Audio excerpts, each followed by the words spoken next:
My name's Lewis Pope. I'm the head security nerd at Enable. I started out in the MSP space myself. Went through a similar journey most of you have probably gone through on starting out freelance PC repair, break fix to MSP. About 4 years ago, I came to Enable, and since then I've gotten to my current position. I'm SSCP, so System Certified Security Practitioner. I am much more hands-on whenever it comes to security. So I'm very much open for discussions on practical, everyday implementation of controls and other nitty-gritty little things. They are monthly sessions. We do them every month, the first Thursday after Patch Tuesday, because it gives an opportunity to review what's happened for Patch Tuesday, any significant out-of-band updates that come out of Microsoft, recent news, any upcoming security features in our own products, any new cookbook items that are relevant, the question and answers that you have the opportunity to answer, and hopefully that will get you to some extra efficiencies in your operations or make you more secure with the knowledge and the action items we're giving you today. So for recent security news, so this is just, some things of note that's worth knowing for yourself, or maybe turning around and leveraging for your own marketing or for your own content generation. So right now, the Department of State in the U.S., they've issued $10 million bounties and $5 million rewards for ransomware gang. So things like this tend to make the news a little bit more than normal. So it's worth knowing about it so you can speak about it if you're asked about it. They did this at the same time that they announced that they had arrested somebody that was involved with the Kaseya attack. And something again to note there is it was a 22-year-old. So this kind of pulls back the curtain a little bit to show that, all right, who are we fighting against whenever we're fighting against ransomware groups? It's not exactly the same as just an evolution of script kiddies, but it is kind of that same demographic. It's just that the bar has been lowered so much for entry into the ransomware space through ransomware as a service, prepackaged attacks, and well, the wisdom of those that have come before you is available. Another item that's worth knowing about, in case somebody asks about it, is they were also able to recover some of the crypto that was exchanged in some ransomware attacks. Worth knowing about that and being able to explain that that is not how it always works. You are highly unlikely to get your money back if you ever pay a ransomware ransom. So again, make sure that you know about these things, you're aware of what's in the media, because this is going to influence client decisions. So if you're having a hard time trying to convince a client about something you want them to do in order to combat against ransomware, you need to know about these types of things and make sure that they are not getting false impressions about what the state of the world really is. Because while this is a welcome sign, it also has the opportunity to stir the hornet's nest and make things worse before they get better. Another thing that's going to be newsworthy and coming up, because well, we're in the holiday seasons, there's predicted to be an uptick in the phishing scams around missed package delivery. There've already been some trial runs that have been picked up and detected, and there are a lot more sophisticated and a lot more impressive looking than they usually are. Combine this with the fact that this year is going to be a record year for online commerce during the holiday season. So 910 billion. It may be worth you considering if you send out holiday greetings, emails or collateral, including in that some messaging around being aware and wary of these types of phishing attacks. This is a screen grab from a email client on a mobile device. This is what the email displays as inside of it. You click on it to schedule that new delivery. It takes you to a web page that looks convincingly like a FedEx web page, and it asks for a bunch of information from you. So be aware of this yourself, but also consider building around some messaging around this. And if you are interested in this, we've got links in the handout today for this. So if you haven't already done so, check the Go to Webinar panel, and there should be a handout section, and there'll be a PDF in there. It has a lot of useful links of what I'm going to be talking about today, as well as some old links to some previous information I've discussed. Another recent thing that's actively happening is an active campaign. The groups behind TrickBot and Shatak are working together to deploy Conti ransomware as part of active campaigns right now. But what's of note here is they're still using some old tried and true methods with this. They're still using spray and pray for emails. It's still a fairly poorly crafted phishing email. This is what it looks like, but it's still working. And it's still working even though it's working off of just, here's a zip folder, unzip it, here's the password.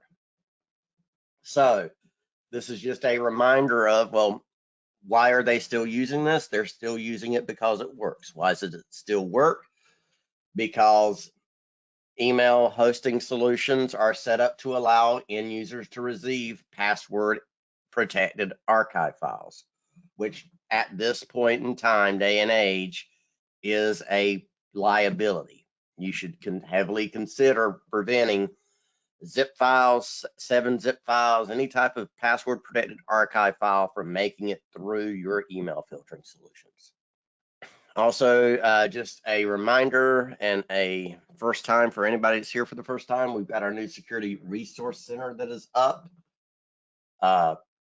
It's an updated location to find all of our public resources and announcements that we have around security.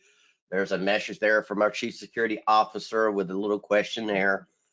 There's also access to our white papers, ebooks, and a bunch of other material. And it's going to be updated as we continue to push forward and make more and more security relevant information available for you. One of the things they plan on doing is putting a SOC 3 report out there once we get it back. So for Patch Tuesday itself, we had 55 vulnerabilities addressed by Microsoft this month. 6 of those were rated critical. 2 of those are under active exploitation. And this is something I like to do every month. Total vulnerabilities addressed 55, but the number of different patches. So whenever you consider the total different OSs and the different versions of different patches to address different vulnerabilities are available, it gets you to 953 permutations and combinations there. Using a solution like RMM or N-Central's patch management or WSUS server trivializes this and makes this feel like it's not that big of a thing. And that is true. It does trivialize for it. It makes it very easy to handle that. But it's worth not losing perspective on that, so you're still aware that there's quite a bit that's going into this and that you're not just offering it out as a service that you're not, proud of, or that you're not, making margin off of. A question that came in about the archive, this type, why you shouldn't be allowing password protected archive folders was, well, how are you supposed to be sending confidential files? Not through email. That's whenever you be using some type of secure platform for sending those types of things that are using, maybe it's encrypted email where the email itself is encrypted. It doesn't hold any information. And it's just offering you links to a secure way to download the files. such as, just, Dropbox is an example, SharePoint is an example.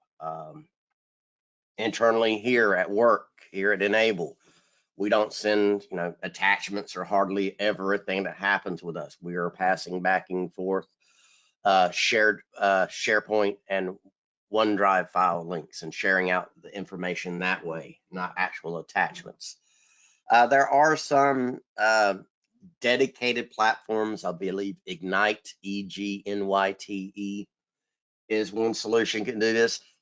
Yes, it is we've got to go spend money to do this type situation, but well, it's kind of just dealing with the way things currently are. You have to. You can use a free solution like Dropbox or something. You still got kind of the same problem there with a solution like Dropbox, though, because you can still just have somebody download an archived zip folder. But for the most part, whenever you're interacting with the people you normally interact with day to day on a business basis, going out and downloading a link from a file sharing service of some sort is probably going to reduce your risk exposure, because if you can teach everybody, or better yet, forcefully block these types of attachments, you're shutting down a rather significant delivery vector. All right, so back to this, and here's just a quick list. And again, this is in the handout, so you don't have to try and write all of this down. These are probably the patches you should be prioritizing, vulnerabilities you should be prioritizing from Microsoft this month. The ones that I want to call out are, well, down here, there's the important ones. And you'll see that they're exploitation detected. So we don't focus, or I don't focus on what you should be prioritizing on simply based on what the severity level is, because that can get you. Here we've got these vulnerabilities that are marked as critical, but they are listed as exploitation less likely. So they're saying it is less likely that somebody is going to use this vulnerability to create an attack and cause problems, versus these that are only marked as important by Microsoft, yet they are under active exploitation. That makes them a more immediate concern and should get priority. And that's one reason why I take the time to do up these charts, because it can help you focus in a little bit faster. And these three are, well, two of these are the importance, and one of them is a critical, but there's a reason why you should probably focus on these three. This one is a Microsoft Excel security bypass vulnerability.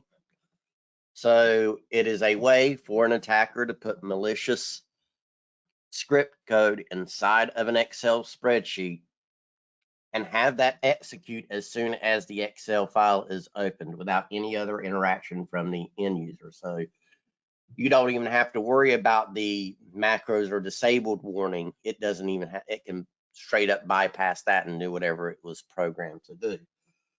This one is detected in the wild. So this is an active attack. So even though it's important, you should be putting this on the top of your list, because, well, it's trivial to exploit this. Once somebody gets the sample attack script, all they have to do is embed it in an Excel spreadsheet and change what they want their payloads or the actions to be. The next is an Exchange remote code execution vulnerability. It's again exploitation detected. So that's going to put it up there on the list. If you're managing Exchange servers, this one should be getting patched against. And then this one is an RDP client remote code execution, CVE 2021-38666. Since RDP is a popular target for attackers, if they find an exposed RDP port, they're going to, did they just straight up buy a set of compromised credentials from a dark website for $7? Or are they throwing brute force attacks against it, or are they leveraging a vulnerability? Whatever.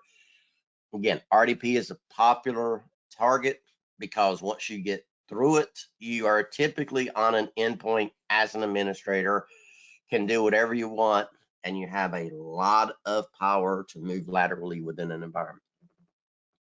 So if I had to say which three should you focus on first, these are the first three you should probably be focusing on this month.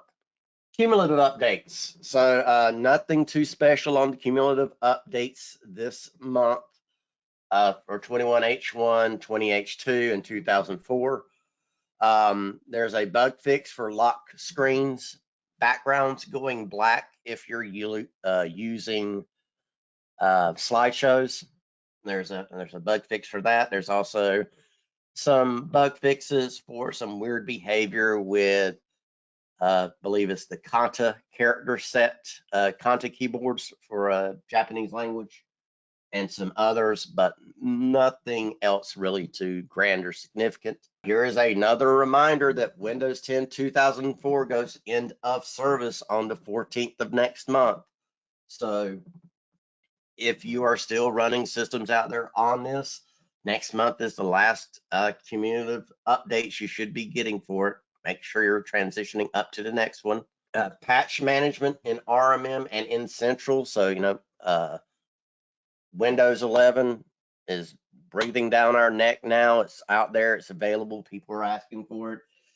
People are asking it not to be pushed.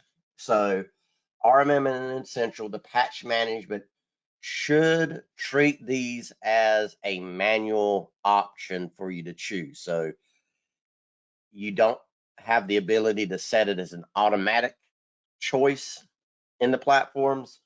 You have to go in and find the appropriate, find that feature update in either your patch management workflow or inside of Essentials patch workflow, approve it, tell it which machines it's approved for, and then push it. So this should give you more control over when Windows 11 updates happen. For reported Patch Tuesday issues, so there's possibility that print issues that first appeared in KB 500-6670 last month and was also a part of something previous to that as well, is probably still in KB 500-7186. There is a semi-reliable workaround for this in the sense that you can, well, some of the print problems that are tied to issues that are happening whenever you try to have a print job rendered on a remote computer, so for network printing, that's causing issues, and you're not getting any print or you're only getting the first page of print. In the handout this month, there is a link to a handy dandy PowerShell script that should be able to fix that for you in a majority of your situations if that's what you're seeing. And since it's PowerShell, that means you can use RMM or Essential to deploy it. There's also some reports that Surface Pros are having Wi-Fi issues intermittently, but nobody's really been able to pin it directly on a Patch Tuesday update. And it may simply be that Microsoft has pushed out some bad driver updates for the Wi-Fi on certain models of Surface Pro. So that's another one of those. Not much you can do about it, but be mindful of it and understand that that's what's happening. And just knowing, well, all right, Wi-Fi is not working. Let me disable the driver, uninstall it, reinstall it, see if it gets me anywhere. Security tools. So this is something we've started to roll into the. Let me go check. Hold on a second, guys, in case. Here's the KB 500-6670 print failure fix. Here's the link that I was referring to for the print issues. I need to get a slightly better place to put that, but that's where that is. But security tools is something we've kind of added into the office hours to give an opportunity to start introducing everybody to a wider range of tools. I am trying to stick to open source tools that are actually in use in professional settings at an enterprise level. And today we're going to just wanted to introduce and talk about Nmap for as part of for pen testing. If you're interested in pen testing, well, you need to start somewhere. And if you're starting somewhere, you might as well start with something free so you can get your feet wet. If you have ever used a tool like Angry IP Scanner or some other similar tool to run on a network for discovery to find out, what IP addresses everything is using, or try to gather some, asset information, Nmap is similar, only you can do so much more with it. It's very powerful. It's free. Many pen testers use this as part of their tool set. One of the reasons why expandability, you are able to run custom scripts through it to make it do things. And the only downside is that, well, you're going to have to translate the results of it into a friendly report that you can turn around and hand off to somebody. And I've got links underneath the cybersecurity tools. There's the Getting Started with Nmap, which is just literally this is the user manual for it. Scripting with Nmap, and detecting CVEs using Nmap, because these are the things that you're usually, whenever somebody says, I want to do pen testing on an environment, well, one of the things you're usually wanting to discover is, well, are there any CVEs in the environment? So this is fairly straightforward instructions for how to do this. Now, warning, you're probably going to be best served to not try and do this with Nmap on a Windows system. Now, yes, Nmap is available on Windows, and I personally use it a lot. The downside is that, well, most of the educational material you're going to find, and especially a lot of the more advanced options you will find, are going to be meant for Linux installs of it. So with that said, it's another good opportunity to go start to play around with Kali Linux. That's another item that's in the handout for today.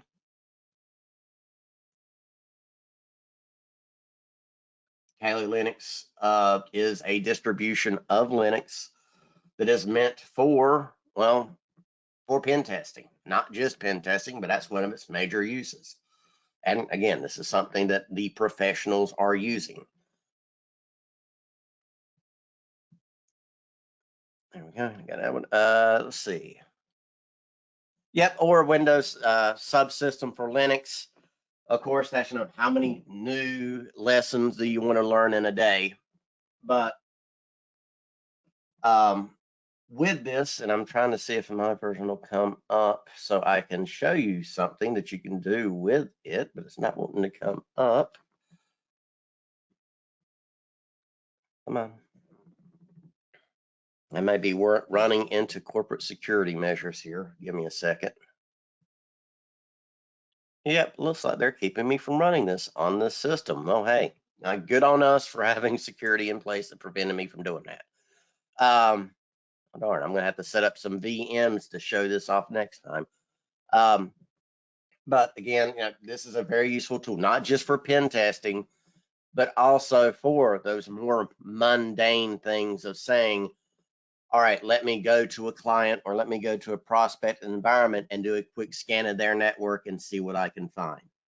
Or let me go in and see, are there any open RDP ports in the environment? Are there any services running behind open ports that I don't feel should be running behind open ports, that shouldn't be out there and exposed? And this even allows you to do external scanning. So, normal, rules of the road apply. Go use it, test it, play with it. There is tons and tons of learning out there and available for Nmap. Some of it's going to be dry documentation reading. Some of it's going to be more interesting because it's a practical application of it. But I cannot over recommend adding Nmap to your tool set, especially if you're already using something like Angry IP Scanner or similar. For the cookbook this month, this is going to be another, well, let's introduce you to the cookbook for the first time for anybody that has not seen it. So this is the it's here underneath the success website. So success.n-able.com, and then there's the automation cookbook. This is where we put all of our, these scripts that our partners build that are willing to share them with the community, or scripts that we make ourselves to help out a partner with a specific use case.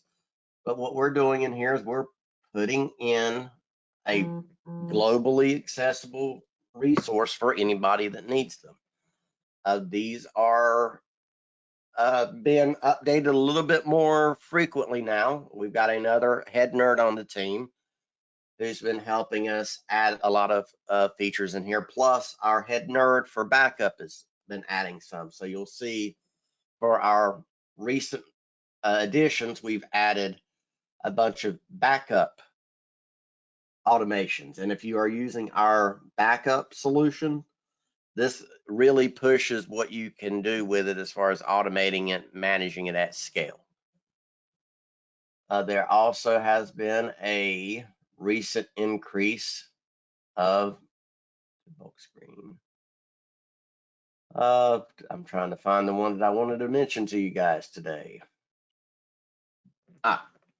We've also started adding a lot of Mac automations in here as well. So if you are a Mac shop, or if you've been reluctant to get into supporting Macs with the RMM, we've made some significant recent changes to the way it handles Mac devices and iOS devices. It now supports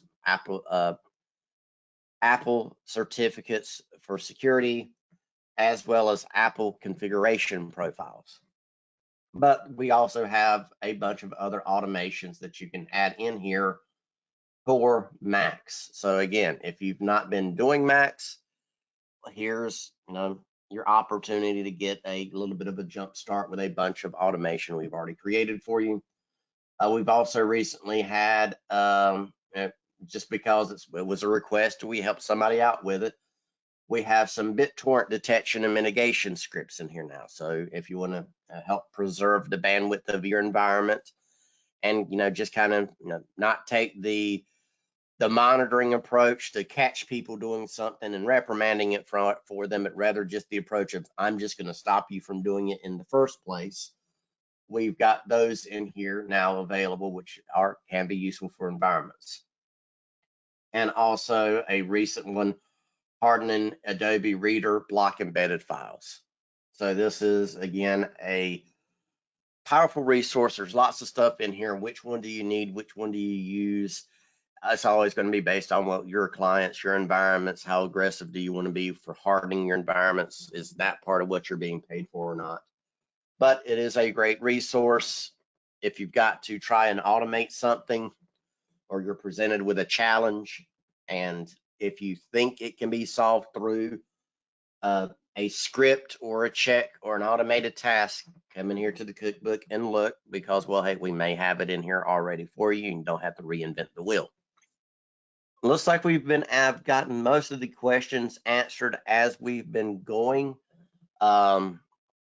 Keep those questions coming, so we can keep the hour, take advantage of the whole hour if we can. Something else I wanted to remind everybody about is the Security Partner Advisory Group. So if you're already a member, you're on the mailing list for it, great. You would have seen the Security Partner Advisory Group meeting we had, I believe it was last week or the week before. And the security partner advisory groups, they're typically meetings every quarter, and their purpose is to give you an opportunity to provide direct feedback to product managers and other C-suites. You're not just, screaming into the void or putting in your ideas on a web page you're concerned nobody will ever see.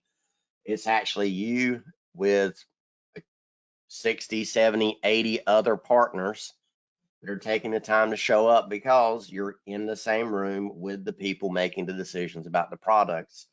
So you can give feedback, hear about what's coming up next. They'll talk about roadmap features. We also review whatever's happened over the previous 6 months or so. And it gives you an opportunity, well, honestly, see what other people are concerned with and asking about, and even maybe even discussing challenges in your markets and where we can help you address those. This is a worthwhile program to be involved with. If you want that more direct interaction with us and an opportunity to maybe guide product direction, let us know. Just in the questions panel here, drop it in there. You want to join the security PAG, and I'll get your email on the mailing list for it. Right. And also let me know if you're an RMM or an Incentral user, because we have a different security PAG for our RMM partners and a different one for our Incentral partners.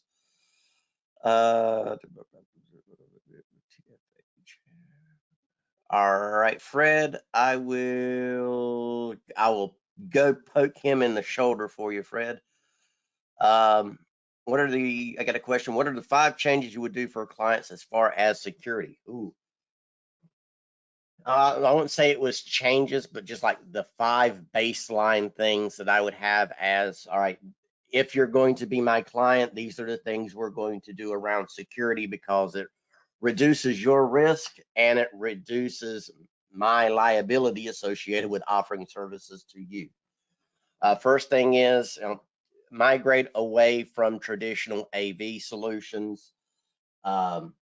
Anything that is, not an EDR solution at this point in time should probably be off of the table for you as an MSP, because the threat landscape has changed to the point where traditional AVs just cannot keep up with it anymore. So things like phyllis attacks, living off the land attacks, lateral attacks within an environment, most traditional AVs, even our managed AV and AV Defender inside of Incentral and RMM, they can't really contend with those advanced types of attacks. That's the reason why we went through the trouble of going out and partnering with SentinelOne, so we could get an EDR solution directly into our platforms to close that coverage gap.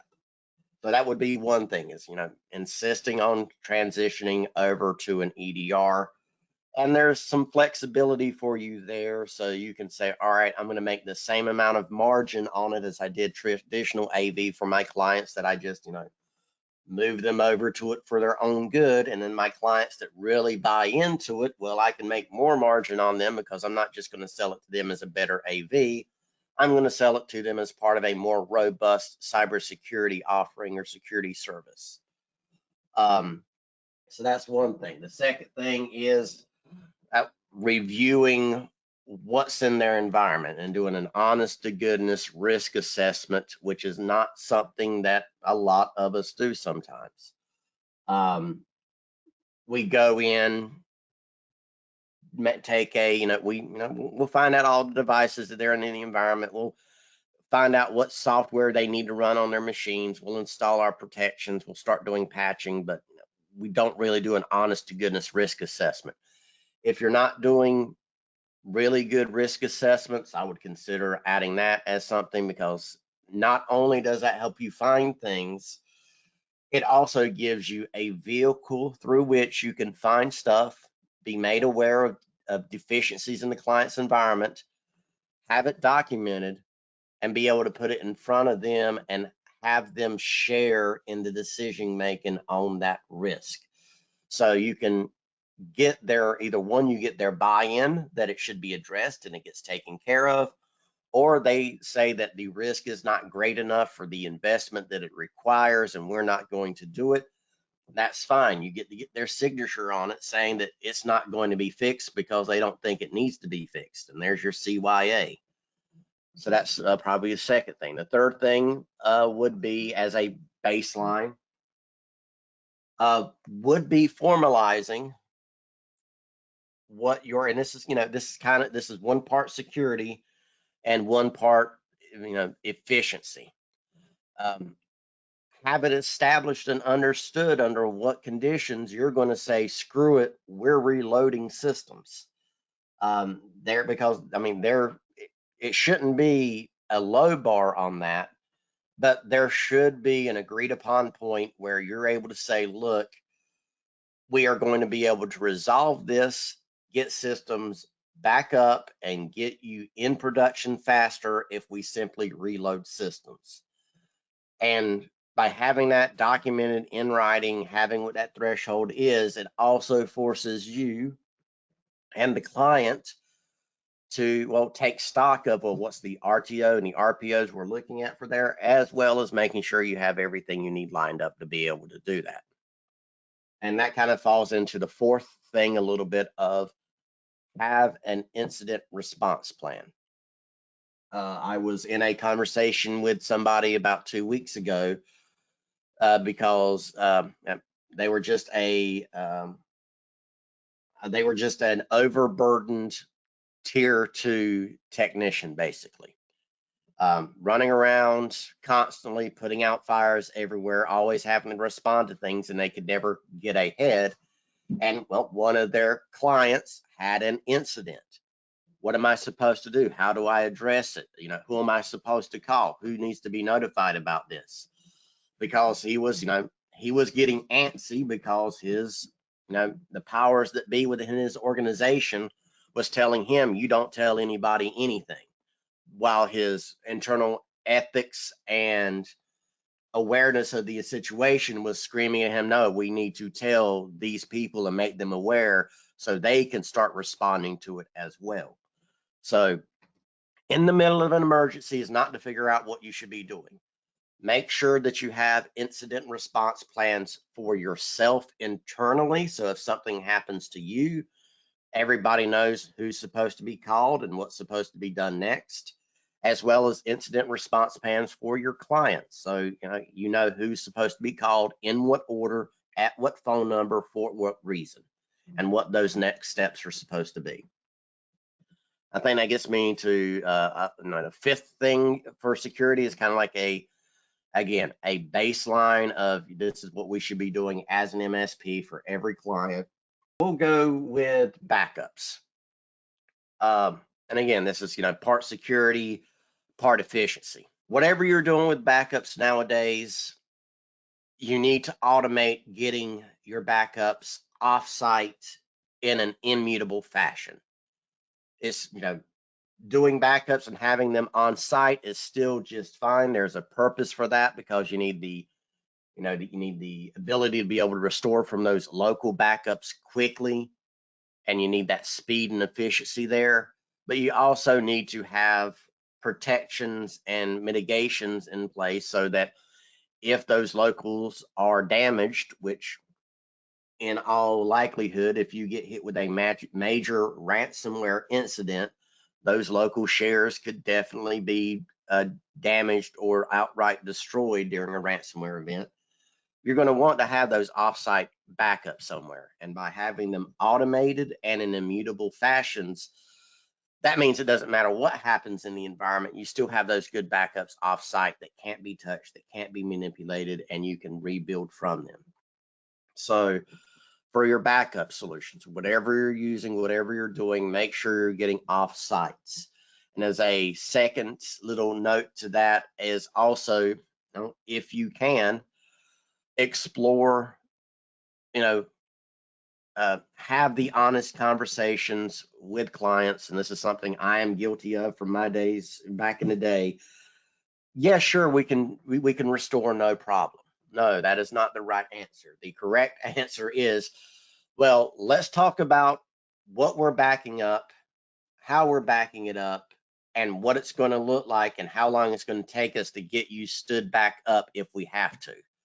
Because if you sit down with a client who says, I only want you to back up the important information because I don't want to spend that much on backup, and all you do is back up the important information, do they appreciate the fact that if something happens in their environment and half of their systems go down, you're going to have to rebuild those systems from scratch, install new fresh OSs, install their software again, and then migrate data back in, which could be, all right, if it was one system, you might be able to get that done in a day. If it was 6 or 8 or 20 systems that it happened to, how long is that really going to take that to get done in their environment? And whenever you start telling them that they're going to be down for a day, 2 days, 3 days, they'll start changing their mind about, well, let's pay a little bit more for backup then. And that is, again, sometimes we don't like having that honest conversation and saying, oh yeah, it's going to take 3 days. We sometimes we'll try to divert the conversation and just say, yep, we can restore you no problem, without really getting down into, well, what's that really going to look like?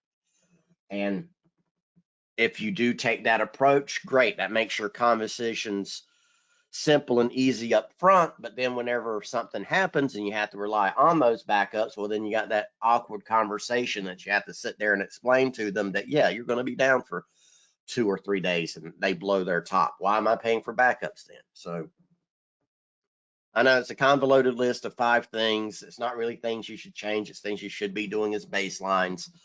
But just off of personal experience and all of the complications I've been seeing recently for our partners, those would probably be the things I would be doing as, security baselines, no negotiations.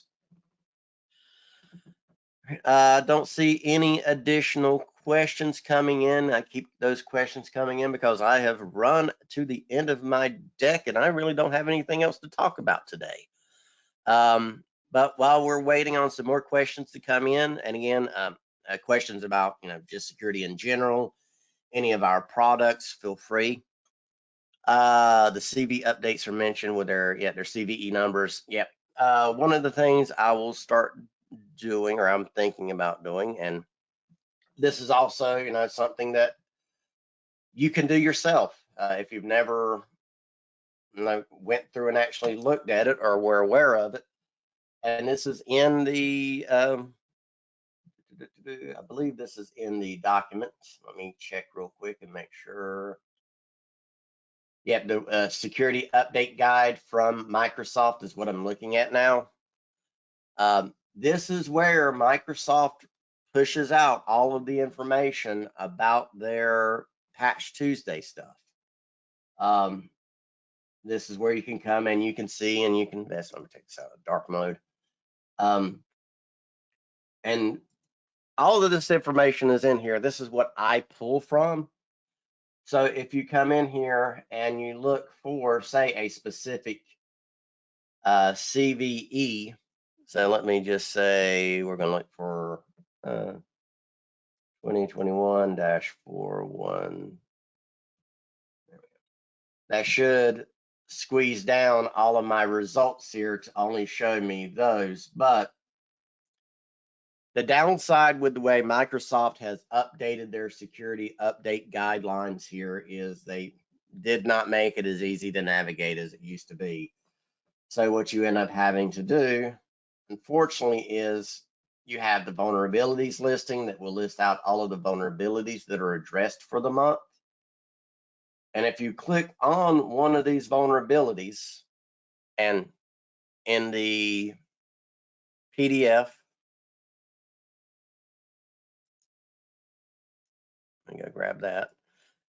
In the PDF, you can also click on these CVEs and it will take you to the same place. But what you'll see here is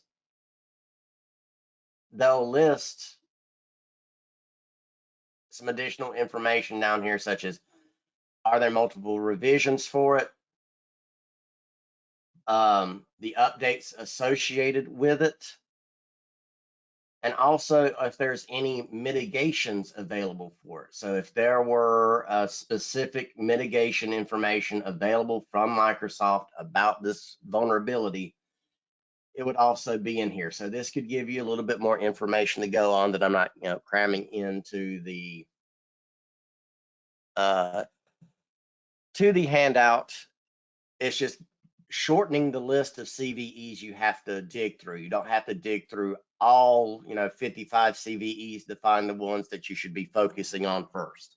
I'm, taking that step out of the process for you to help out a little bit. I might begin having that as a combined handout where we're doing CVEs mapped to the KBs. The only downside to that is at the moment, because the way Microsoft has this laid out, it's just not easy. Honestly, it's just not an easy process at the moment to do that cross reference. I'm going to have to automate something most likely to be able to do that. So it is something I have planned to be able to start tying the CVEs to the KBs. It's also additionally something that's kind of on a not exactly a roadmap item, but it is something they've had conversations with for improvements to patch management inside of RMM and in Central coming up. So again, that's why I encourage participation in the security pack. So whenever they do start asking for feedback about things like that, you're present and you can put in your 2 cents to say, yes, that would be lovely. I wish we had that. All right. There's also in the, so just so you're not relying, doesn't hurt my feelings if you, do an end run around me and go get a lot of this information somewhere else. That's also a, where is it in here? And if I don't have it in here, I now know I need to add it. I think I need to add it. Yeah, I don't have to add it in here. There are also additional places where you can get, such as the SANS Institute and some other places. Yep, there we go, SANS. Where you can get another full breakdown from a patch and similar layout, slightly different information. But even here, you'll see that they're doing it with, they're tied to the CVE, not to the particular KBs that are going to be addressing them, because that gets unwieldy. Because this CVE here for a specific, let's see, remote word execution vulnerability. Let's go look at this one real quick and see if this one gives us a good example of it. No, this one doesn't give us a good example of it. The complication there is that you could have a CVE that has 1 KB article associated with it. It could have 6 KB articles associated with it. So it makes it a little unwieldy to try to collate that into one location. That's why we're thinking about adding that in as an automated action inside of patch management, so it can save you the effort and the time, and somebody like me doesn't have to, or somebody else doesn't have to cobble that together, outside of the platform, and then take that information into the platform and manually try to apply it. All right, we are we're right here at the end of the hour. I think I've answered the questions that have came in.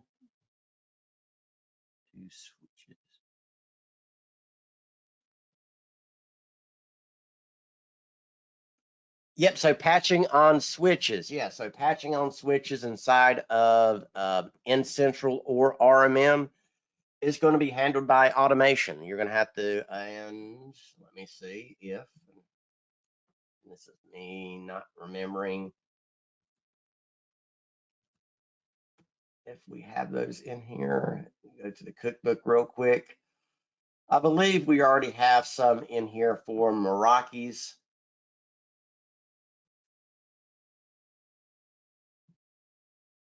Meraki monitoring, Meraki device status. So there are some, there are some network devices out there that, well, For a majority of things, for a very long time, you've been able to monitor through SNMP. RMM and Essential can let you do that. The downside is that RMM and Essential, they don't let you do MIB database imports, and you have to, if we don't already have it in our pre-populated library of checks for device, you'd have to go manually add the OID devices, but you can, now if it's an SNMP value, you can monitor it through RMM or Essential. And then for devices that require monitoring or actions through API, we do have some of those available in here in Essential, none in RMM, but we do have some Cookbook items that kind of push that out a little bit further. For updating and patching those types of devices, though, it's one of those things of, yes, you technically could script that, no problem. We have the automation manager, has the ability in here for you to start, initiate, and I think I've got an example on this machine, but where you can start SSH sessions, make connections to devices, and then start pushing commands to perform updates on the device. So if your network appliance vendor, well, it depends on who the vendor is and what they support, you can automate updates as well through RMM and Essential. It's not really streamlined. It's not pretty. It's not a, just an option that's behind a button, but it's kind of one of those, well, here's a hammer, here's a piece of wood, and here's a saw, go build a birdhouse type deal. All the basic components are in there. They're just not assembled into anything that is functional until you come in and you assemble the pieces yourself. We are working on, in the cookbook, we're adding more of these as partners come to us with a specific request and says, well, we have this specific model or build, and this is the way we have to do updates on it. Can we achieve it? Yes, we can. Let us help you build it. So, and for those types of situations, whenever you do need that type of help, the automation boot camps and the automation office hours are a great place to go get that type of help, because that's kind of the purpose of the automation office hours, is to give everybody an opportunity to go pile into a room, see what other people are trying to automate, and benefit from what they're asking for. Maybe it was something you didn't even realize you could automate, and then there you go, an automation was created during that session. It's going to save you 20 minutes per computer per month in maintenance work. So again, RMM and Essential, yes, the inbuilt in the GUI device monitoring and network device monitoring is a little, takes a minute, but you can do it.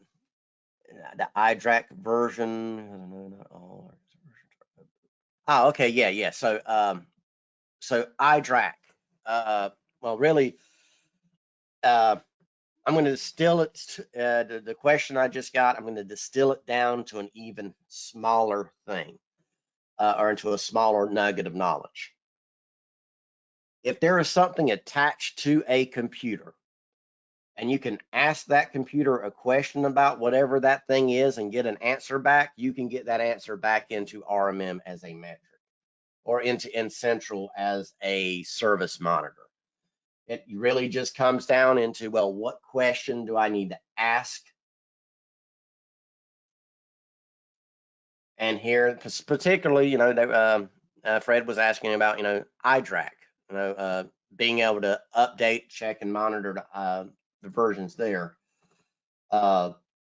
This one in particular, I believe, just gives you version information and everything, but it would be relatively easy to just say, if the version number is less than this version, then check fail.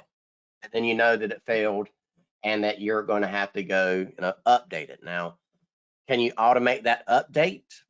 chances are, yeah, you can automate the update. If it is a silent installer or it's just a driver you can push in or whatever it is, as long as it can be done silently, then the RMM or N-Central can do it. This is another one of those cases of the first time through, you're going to have to roll up your sleeves and figure out how to do it. But, again, the boot camps and the office hours on automation are kind of there for that purpose, to help get you past those learning curves so that the next time one of these situations come up, you already know how to address it.